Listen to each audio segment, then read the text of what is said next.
Yo, hey everyone. Welcome to a Battle Queens video about the gameplay and mechanics. This is technically the first one I've ever made on the game. But I wanted to, it's a weird topic to start. Like usually people would talk about the mechanics and gameplay first, but I want to talk about this because most people who probably are watching this already know what mechanics, but I can do a mechanics video later if we need one of those. But I wanted to talk about blocking in this game and why blocking in Battle Queens is kind of like not a good option. Like actually. Hold on, give me 1 second. Turn down my music a little bit. So in most fighting games, blocking is usually like it's a good option. It's like a go-to option, especially in like disadvantage. You're gonna want to block a lot, but it's not really the case in Battle Queens. In Battle Queens, blocking is not the best option to go to. I'm not gonna say it's a don't ever go to option, but it's not really a very good option. And I'm gonna show you why real quick. Just go ahead and pick these characters real quick, no specific reason, but I'm going to show you how blocking actually works. So in many fighting games, you're probably used to just you hold back and you are blocking, but that's not really how it works in this.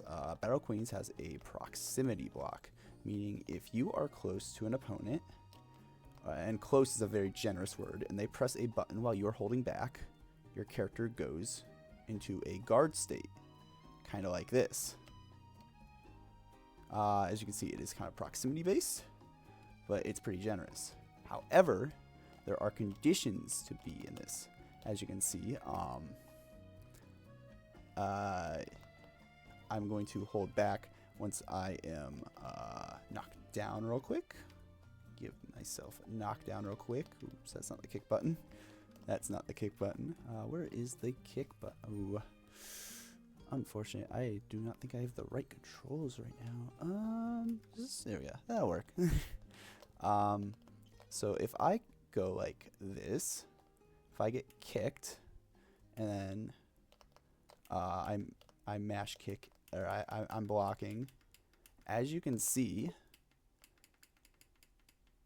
I don't block until I get back up. However, if I were to let's say mash the attack button after I get, oops, I have to do crouching. If I mash the attack button, this actually comes out faster than a block.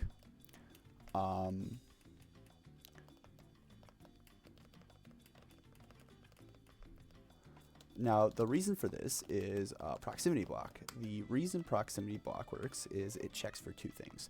And the first check is the most important check, and it's going to check, are you in an idle state?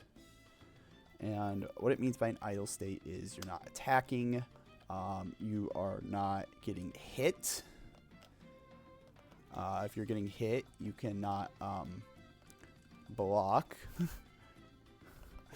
And yeah, so you have to be in one of those idle states, crouching, walking, rushing, not jumping. You can't block in the air, but you can't be attacking. You cannot be getting hit, and you cannot be like waking up.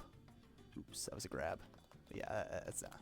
So you have to be in an idle state, and that by itself, it's already pretty annoying. But what really adds to this is the fact that you do not need to be in an idle state to do everything. And what I mean by that is this little save time number right there. If you go ahead and check right below, it's going to be like the 5th line down, you'll see a variable called save time. And while this is invisible during gameplay, this actually does a lot during the game. And basically what that is as long as save time equals 0, you have control over your character. However, if that number is anything else, per se, let's do a sweep, you'll see their save time is really high. They're not going to be able to do anything until save time reaches 0. And what I mean anything is button presses. Basically, you don't have control over your character until save time reaches 0. I'm mashing A, and now I can do it. What this means is as soon as save time hits 0, you can cancel your current state, your current animation, basically anything, as long as it's like not an attack. Obviously, if it's an attack, you can't really do much. As soon as, or actually, I think that is how attacks work. But basically, as soon as save time hits 0, you are allowed to input another move. And while this is all fine and dandy, you're probably asking, why is this important? Well, for almost every attack in the game, save time hits 0 before you return to an idle state. What does this mean? It means you are able to input an action before you return to a state where blocking is available. So let's try. What's a good example? Let me check this. What's a good example of this? Actually, there's a really easy way to show this. Yeah, let's go Alice. And let's go literally any character. I'll go Belle. My bad. I should have planned this ahead of time. I'm going to cut this out most likely. Now let's bring Belle into the corner right here. And, oops. One of the first things someone told me in the game is Alice has an infinite. You simply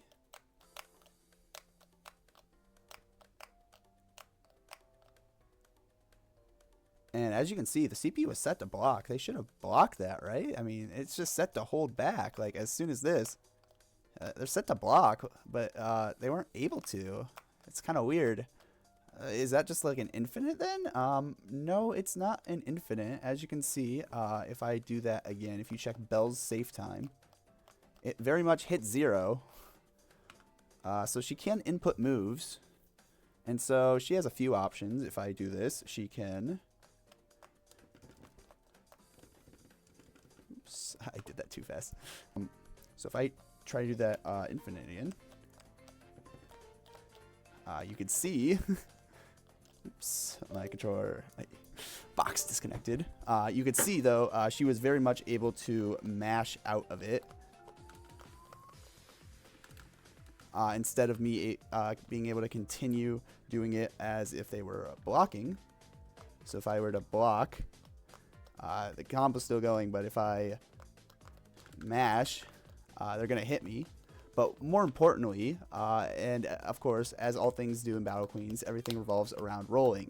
A frame 1 invincible move, so that means if the move can come out, you are getting invincibility frames on the as soon as this move comes out. And what this means is, but it's an input move, meaning you can only input it when your save time reaches 0. However, yeah, so however, since your save time reaches 0 before you're actually able to block, that means rolling is more valuable for combo escape than blocking. So as you can see, blocking didn't work against that block string. Hold on, let me see if I can find my... It should be this. Yeah, all right. Bear with my funny controls. So if I try to do that again, oops. Oh my gosh. If I do that infinite string again, and I actually leave a gap in there because that's what you're supposed to do. You saw she could just roll right out as soon as the save time hit 0. Or even then, as soon as that save time hits 0, you're able to roll out, giving you more iframes and allowing you to escape things that block usually wouldn't. Another thing is just block in this game. There's chip damage, and chip damage kills, and chip damage is massive. Look at this. You're taking so much chip damage.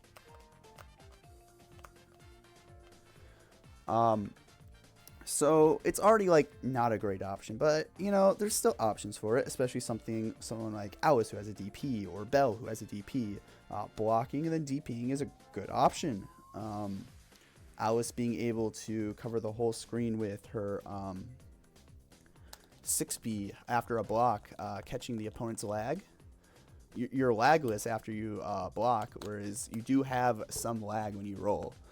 As broken as it is, there is like a downside of I have to wait for the roll to end before I can act. Where with blocking, I can just go straight into a move because the save time is heavily reduced when you block an attack. And you're usually able to just punish it afterward. But there's another thing that I'd like to talk about, and this is what options characters have to deal with block. So as you saw with Alice, her 6A is really good, obviously. But we're talking about in how she deals with block. I'm gonna go through every character, and we're gonna start with Alice because I think once I explain this, you'll see why maybe block isn't really the best option. So as you can see, if you are just blocking, I can just kind of keep you in the block string like this. But the really scary part comes when I don't do anything. Oops. And I time this right. If I wait till my save time hits 0 and I can input something else, it turns out that you now have to deal with a 50-50. I can press 6A again to get another Rekka 1, or I can press 6B, which if I slightly misspace, just does another Rekka 1. That goes slightly further, but it doesn't really matter. But if I don't misspace, actually has the ability to, because it's a B move, grab.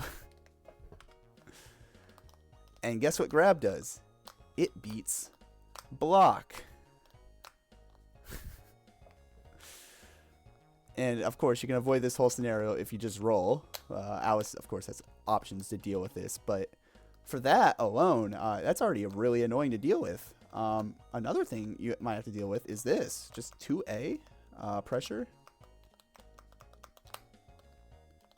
I can easily open you up and like, let me reset this real quick. Alice has the ability to easily open someone up with like 2A. And then look at how much pushback that has. You can't really punish anything about that. And so your block doesn't really do much. I mean, at the end of the day, you did block that, but you can't really punish her for that. I mean, but then again, this is Alice. It's like, whatever. Pushback, it's absurd. You go far distances. But it's Alice. She's like broken. Like, this is her thing. But, all right, so let's go on to the next character. Let's go on to Nilly. And what she can do against blocks.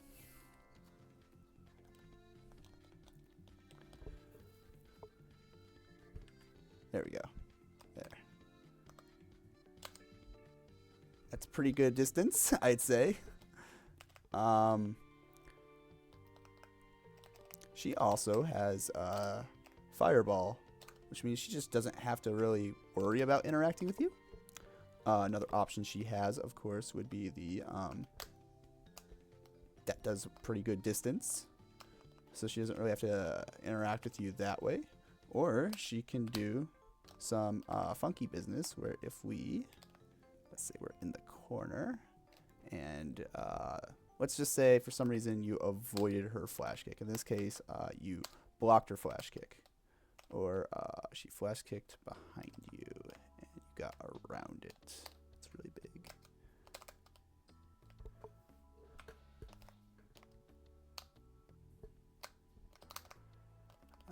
This is very annoying. Alright, let's say I'm falling from a flash kick. I can't really show it off because you'd have to run in to punish it. Let's say you've ran in and she's descending from her flash kick, right? I'll fly in, even better. Alright, so she just flash kicked. She could just grab you on her descent. And if you have a DP, sure, it's like whatever. But like, let's say you jump, because like, oh, I'll just jump. Well, now it's no longer a grab because the way grabs work in this game is it's a proximity grab, and the first thing it checks is your opponent grounded? If it's not, then the grab is never going to come out, and instead you're just going to get a kick. So I wouldn't say Nilly has the best options against it, but you know, she doesn't really care if you block, really. She's just going to push you back. That's her whole game plan anyway. If you block this, that's going to be a true block string that she can combo into this, combo into kick, and now she has frontline pressure. So that's great. Dale. Let's talk about Dale real quick. What does she do if you block? Well, I'll show you what she does if you block.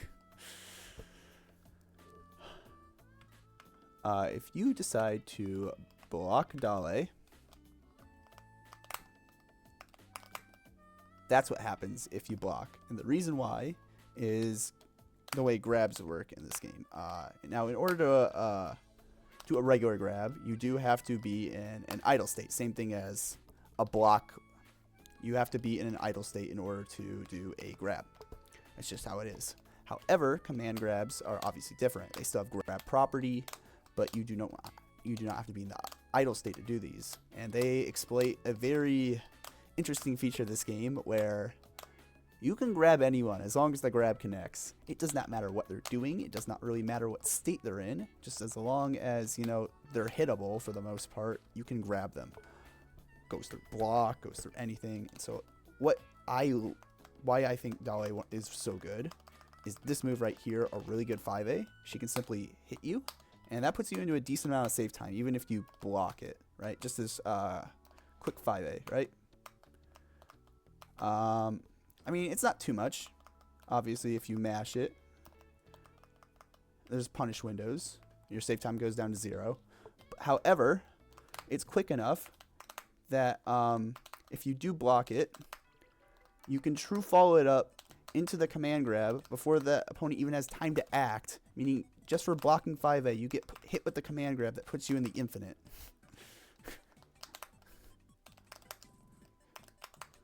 Yeah. And then let's say you're blocking at a distance, right? Oh no. You blocked my arrow. Anyway, yeah, Dale's huge advantage is that she has a command grab and brings us right back to Aurora. What she does about block is very similar to Dale, just a lot more budget, because unfortunately Aurora is playing a game with her limbs for the most part. Her B buttons aren't very good though. They're very slow, very awkward. But for the most part, this is her go-to move, and most characters in this game have a disjoint. But what she's trying to do on block is very similar, where she wants to convert into a command grab before you actually have time to act. Just to show this isn't corner exclusive real quick.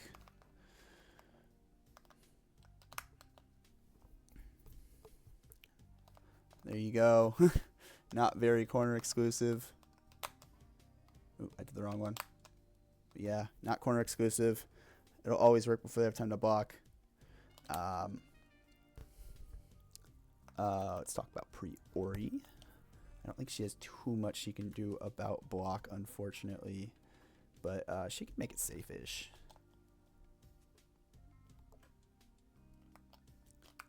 Yeah, I'm gonna... Best thing I think is she got the high-low mix-up, which is kind of nice. She's got this move, which on block pushes pretty far back and does a decent amount of chip. If I could show that off, so if the opponent would be so kind to block, decent enough. And then if we do a little bit of a, oops, let's see if I can.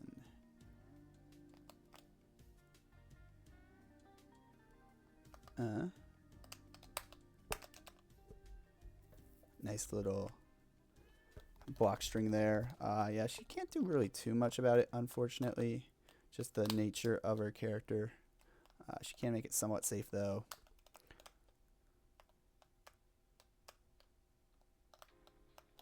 She might be able to confirm this far X into a grab. Let's see. Really? I'm actually very surprised. Alright, maybe just a little bit more timing. But yeah, she can't really do too much about blocking, which is unfortunate. Let's talk about Belle real quick, I guess, now.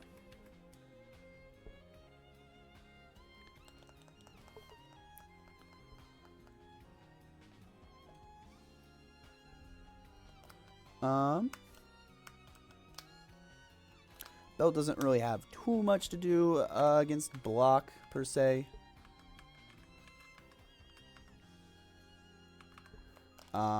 She's fine with it, though, as just like the other characters, she can push them a decent bit away with this nice 5B and 2B. That just really nicely space them out. She doesn't have anything that sends it. Yeah, it's just very nice. She doesn't care too much, as she can do this out of a lot of things, so she doesn't really need to worry about blocking herself. But one of the things that we most recently discovered is this, where you can delay the hits of 6x pretty nicely. And you can even get something like that where the first hit connected and then you did it into a grab. And then you can get it where immediately all the hits, or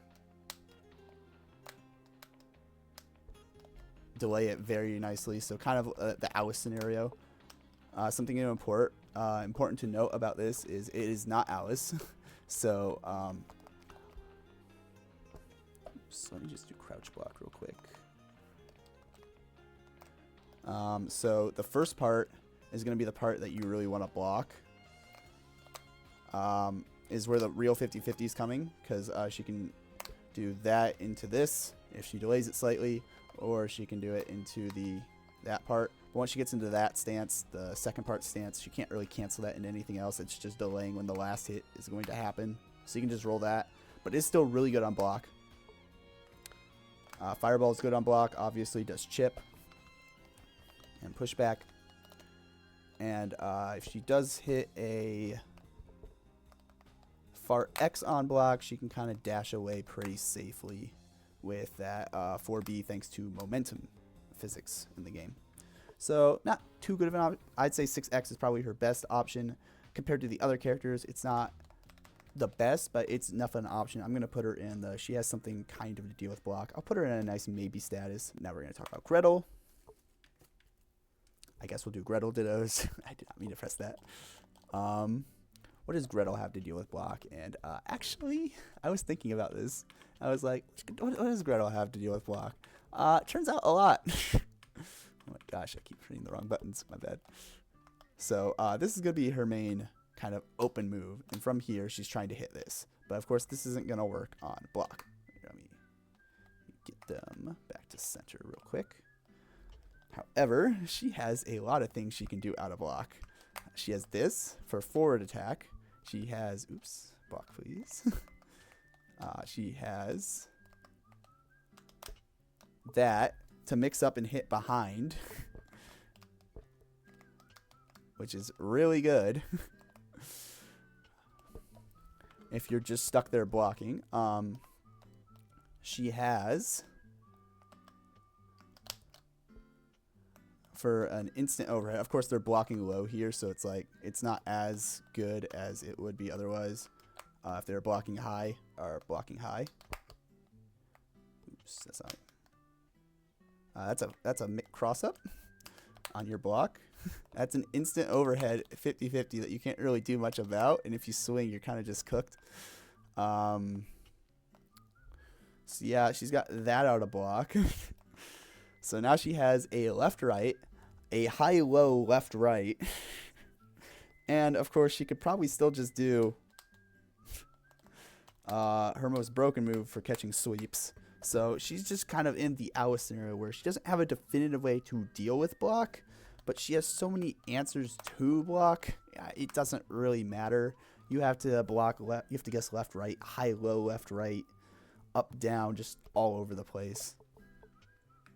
So yes, Gretel does have ways to deal with block. And then finally we come to Doremi. And I'm going to say Doremi doesn't have too much to deal with block. She mostly just has big buttons. That is her game plan. Big button moves. And as such, she can chip you a lot, I guess. But outside of that, she's not going to be doing much to stop block. She has a low. Make sure you block the low. But outside of that, her highs are pretty predictable. And she's mostly just going to be trying to get a traditional grab to get you out of block and stuff like that. Okay, so overall, let's look at the characters. I know that was a huge sidetrack, but let's look at the characters. So we have Alice, can deal with block. Nilly, not really. Dale can deal with block. Aurora can deal with block. Priori, no. Belle, kind of. I won't counter for either side. Gretel, yes. And Doremi, no. Excluding Belle, that is a 4-3. If we count Belle in the yes, that is a 5-3. This is a very small cast. Most characters in this game have a winning scenario if you choose to block. There is very, so that kind of takes away, there's better options than to block. Blocking is by default a bad defensive option in disadvantage and on wake up.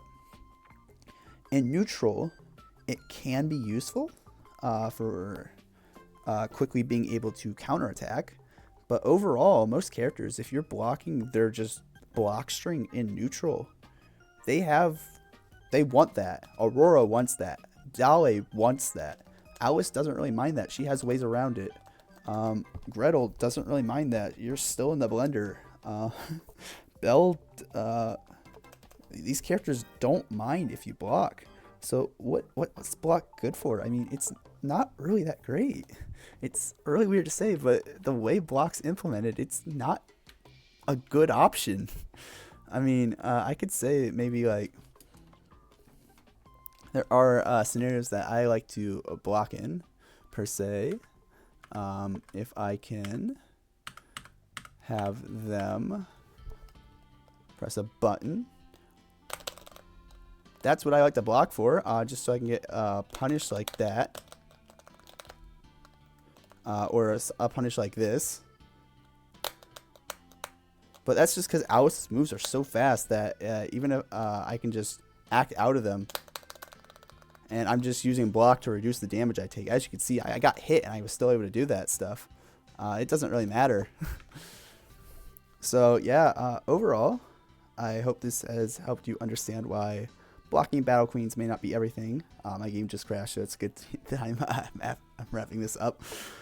Blocking's not really everything in Battle Queens, and it might not even be a good option. There are applications for it, but overall, it's not a go-to option. It's not a traditional block, and more or less, it's can be considered like a suboptimal option overall.